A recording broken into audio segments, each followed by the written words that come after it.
Okay, so following up on our video series, we're giving some business tips. Obviously, you guys know us from our blogs and our work that we do together on Audrey and Vera Media. So we are, we've been at this now for 10 years, and we can say we've been at it for 10 years now, which is a long time, yes. Right? It's a decade.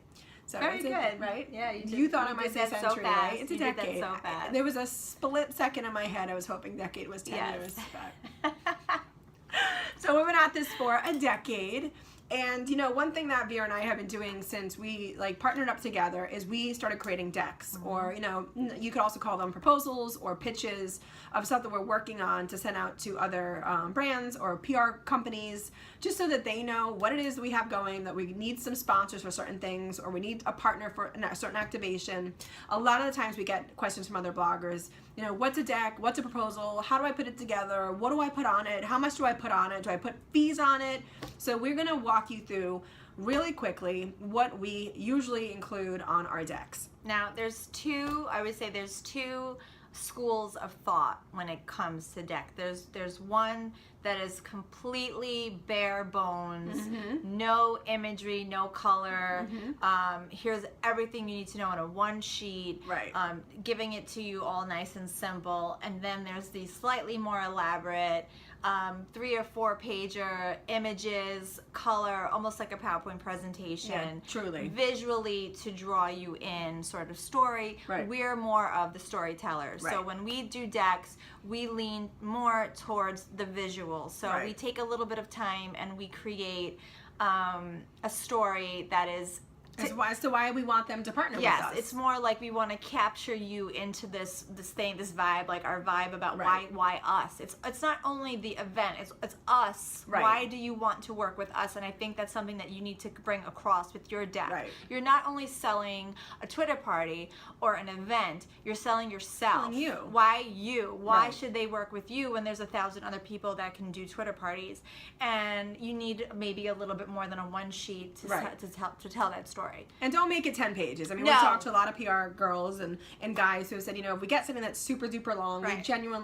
we don't have time to go through everything. I mean, 3 pages is like the most that right. you need, I think. I mean, if you're doing a conference, then right. you can go it's 10, 15 pages, But whatever. really, stem back to honestly, English class, maybe 5th or 6th grade. You're writing that intro paragraph for an essay. You have, we all remember the essay structure, right? In the beginning, your intro, your 3 supporting facts, and your conclusion, okay? And that's kind of like, Vera and I make sure when we're writing our decks, in that introduction paragraph, we say, who, what, where, how, and when. Right. What we're doing, why we're doing it, where we're doing it, and really, for us, that's been really easy lately because, we have continuously started to do things. But at the very beginning, it was hey, who we are, we're Audrey and Vera, our blogs, what we're doing, maybe we're doing an event or we're doing a back to school, activation, back to school Twitter party, and why we're doing it and where we're doing it. A lot of the times right. offline or online. The date, yeah. So everything smack in that really intro paragraph. And who's coming. So that would right. all be the first slide, so to speak. So that would be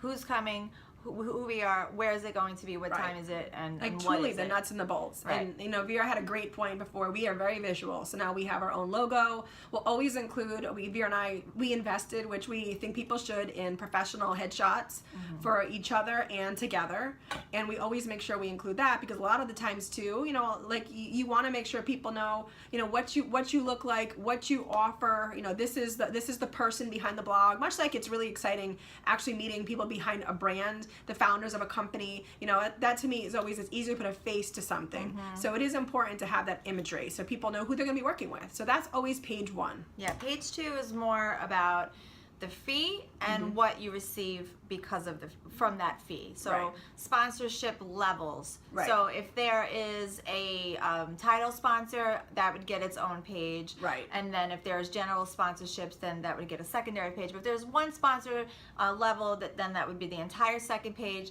overall fee on the top, and then bullet out everything that person is getting. So if, exactly. if it's in a space, you say 10 by 10 space. Right. So many outlets.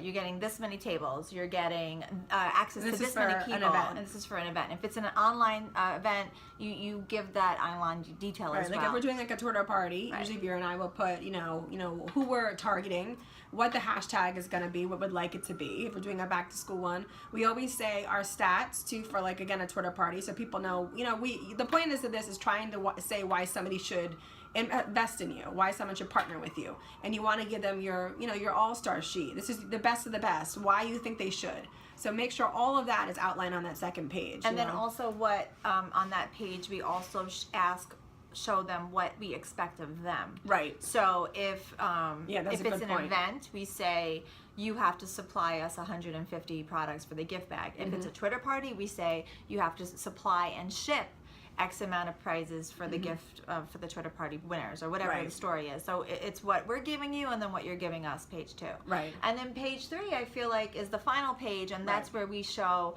our combined reach, our past reach. Twitter, like Twitter parties have done like screenshots of reports, you know, what we've gotten on Twitter parties, or testimonials from people that we've worked with on Twitter parties or events. Again, it all depends upon what this deck is for. Photos of past events. 100%. If it's an online PDF, it could be links to photo galleries of past events, whatever it is that you're trying to showcase. That third page is really like your last chance to wow, like here's some great images, and then your contact information. For more information, email. We usually put both our emails, but you can put whatever you like there. So you don't really need more than 3 pages, because it will turn into a call. Like you eventually will have to have a longer conversation. You just want that phone call or that back and forth email exchange. That's what the win would be for sending that out. So but that's a deck. I mean, I feel like you don't need more than that. No. You don't need more than 3 pages. If you do the one sheet, obviously you're getting rid of all the visuals because you need as much place. I mean, maybe you can get one picture in the lower right or something like that, but some people feel more comfortable much more bulleted, a much more bulleted version of that. And we have a lot of bloggers reach out to us, which we always do, and like, hey, Audrey Vera, how does this look? Can you take a quick peek? And we always take a peek at it, and we always give our opinion, or kind of like maybe change this, or hey, this looks amazing, like good luck. Yeah. So definitely don't be afraid to reach out, because we have a ton of people doing that, and we love being able to help out. It's all about building the community. So reach out. I don't want to say reach out, touch someone. I know. Does that sound odd? That's a song. I can touch you right commercial. Now. All right, so that is our tip of the day, everybody. Good luck making your decks, and I don't know, deck the halls. Deck the halls. Until next time. Bye, guys.